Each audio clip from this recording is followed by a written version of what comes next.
नमस्कार। मैं राजनीतिक परिवार में पैदा हुआ।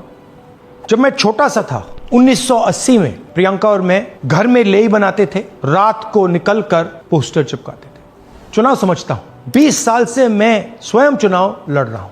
पोलिंग कैसे होती है, पोलिंग बूथ कैसे मैनेज किया जाता है, वोटर लिस्ट, फॉर्म 17, ये सब मैं गहराई से समझता हूं। कुछ समय पहले हमें दाल में काला लगा। चुनाव के नतीजे आते थे, मूड एक तरीके का होता था, रिजल्ट दूसरे तरीके का। मुझे याद है उत्तराखंड में हम चुनाव हारे।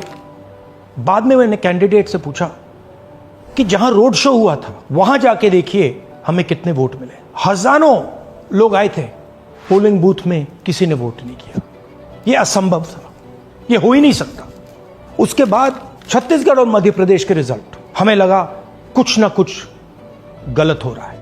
2018 में मध्य प्रदेश में चुनाव होता है, हम जीतते हैं। हमारी सरकार चोरी हुई थी।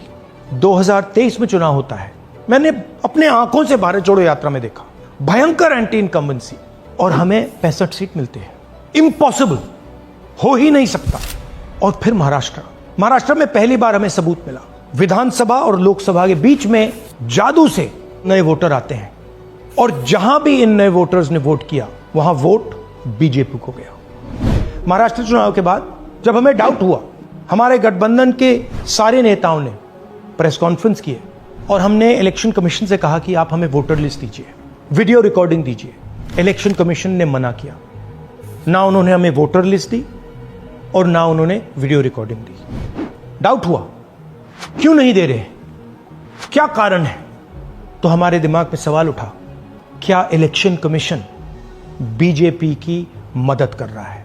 क्या इलेक्शन कमीशन ही इलेक्शन को चोरी करवा रहा है? इसके बाद हमने एक टीम सेटअप की और हमने उन्हें कहा कि आप जाइए, एक कंस्टिट्यूएंसी में जाके ढूंढिए, सच्चाई ढूंढिए, किस प्रकार से चीटिंग की जा रही है, किस प्रकार से यह काम किया जा रहा है और कौन कौन इस काम को कर रहे हैं। सबसे महत्वपूर्ण बात यह है कि इलेक्शन कमीशन डिजिटल डेटा नहीं देता है, फिजिकल डेटा देता है। मतलब लाखों कागज में वोटर लिस्ट दे देगा, मगर डिजिटल वोटर लिस्ट किसी को कभी नहीं देता है। क्यों नहीं देता? कारण क्या है? कारण है कि अगर डिजिटल डेटा मिल जाए तो इलेक्शन कमीशन की सच्चाई पूरे देश को पता लग जाए। हमने टीम को बताया, मैंडेट दी कि आप जाके चेक कीजिए, आप 5-7 सीटों पे पता लगाइए कि चीटिंग हुई, और अगर हुई तो कैसे हुई। टीम ने हमें एक दिन बताया कि 5-7 सीटों पे काम किया ही नहीं जा सकता। क्यों? मैंने उनसे पूछा क्यों नहीं किया जा सकता।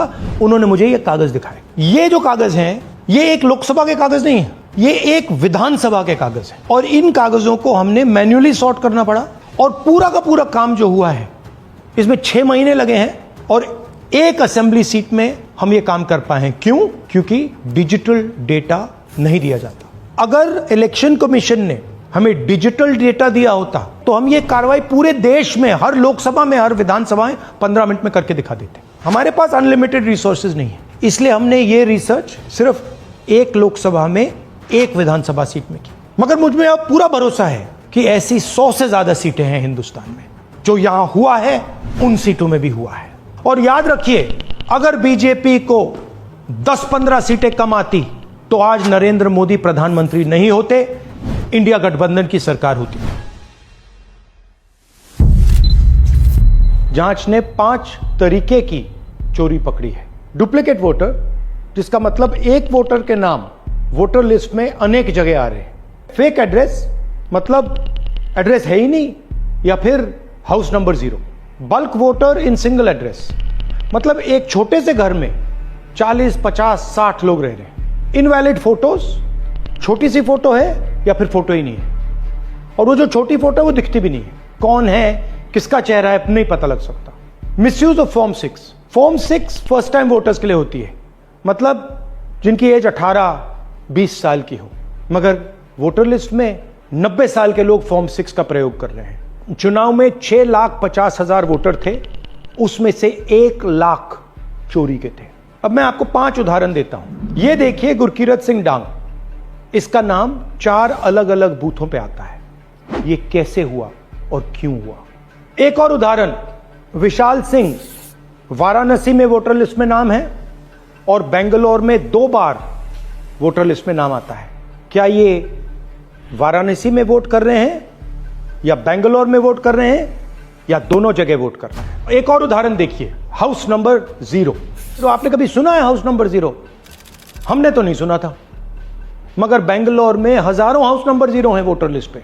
हाउस नंबर 35 की कहानी सुनिए। छोटा सा घर है, ज्यादा से ज्यादा 4 लोग रह सकते हैं, मगर इस 35 में 80 लोग वोटर लिस्ट में रजिस्टर्ड है। ये ईआरओ ने कैसे अप्रूव किया, क्यों अप्रूव किया, पता लगाना है। अच्छा, अब ये देखिए वोटर लिस्ट, इनकी फोटो देखिए, या फोटो है ही नहीं या फिर छोटी छोटी फोटो है तो दिख नहीं सकती। इन वोटर आईडीज पे वोट दिया गया है। अब मैं आपको बताता हूं शकुन रानी की कहानी। फर्स्ट टाइम वोटर बनी है, 70 साल की आयु है। एक बार फॉर्म 6 का प्रयोग किया और उसके कुछ ही महीने बाद दूसरी बार फॉर्म 6 का प्रयोग होता है। 2 बार इनका नाम वोटर लिस्ट में आता है और फर्स्ट टाइम वोटर की लिस्ट में आता है। ये फर्स्ट टाइम वोटर हो ही नहीं सकती। तो क्या शकुन रानी जी ने वोट किया या किसी और ने शकुन रानी जी के लिए वोट किया? ये ही छुपाने के लिए सीसीटीवी का डेटा हमें नहीं दिया जा रहा है। और ये शकुन रानी जी अकेली नहीं है, ऐसे हजारों लोग हैं जिन्होंने फॉर्म 6 का प्रयोग करके 2-3 बार वोटर लिस्ट में नाम डाला है। हमने पहले इलेक्शन कमीशन से इलेक्ट्रॉनिक वोटर लिस्ट मांगी थी, सीसीटीवी फुटेज मांगी थी। उन्होंने अपना काम नहीं किया, हमें नहीं दिया। फिर हमने अपना इन्वेस्टिगेशन कराया, आरटीआई भरे और हमारे पास डेटा आया। भाई और बहनों, सच्चाई यह है कि हिंदुस्तान में इलेक्शन कमीशन और बीजेपी मिलकर इलेक्शन चोरी कर रहे हैं। यह पूरा का पूरा सबूत ब्लैक एंड व्हाइट में आज हमने आपको दिया है। इलेक्शन कमीशन जानता है कि हमने उनकी चोरी पकड़ ली है, इसीलिए एसआईआर आया है। यह एसआईआर जो है इंस्टीट्यूशनलाइज चोरी है। इलेक्शन कमीशन खुलकर बिना डरे बीजेपी के साथ मिलकर चोरी कर रहा है। और ये जो एसआईआर है, इसका लक्ष्य गरीबों का जो हक है, उनका वोट जो है, उनसे चोरी करने का है।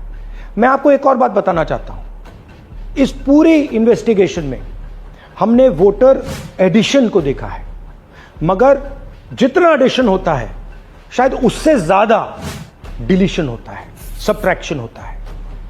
तो ये सिर्फ एक मेन तरीका हमने पकड़ा है, दूसरे तरीके पे हमने इन्वेस्टिगेशन की ही नहीं है। मैं इलेक्शन कमीशन और इलेक्शन के ऑफिसर्स को साफ कह रहा हूं, आप जो कर रहे हो गलत कर रहे हो, ये ट्रीजन है, देश के खिलाफ है। ये मत भूलिए, टाइम आएगा हम आपको पकड़ेंगे, बचने वाले नहीं हो। It is critical that we expose voter चोरी।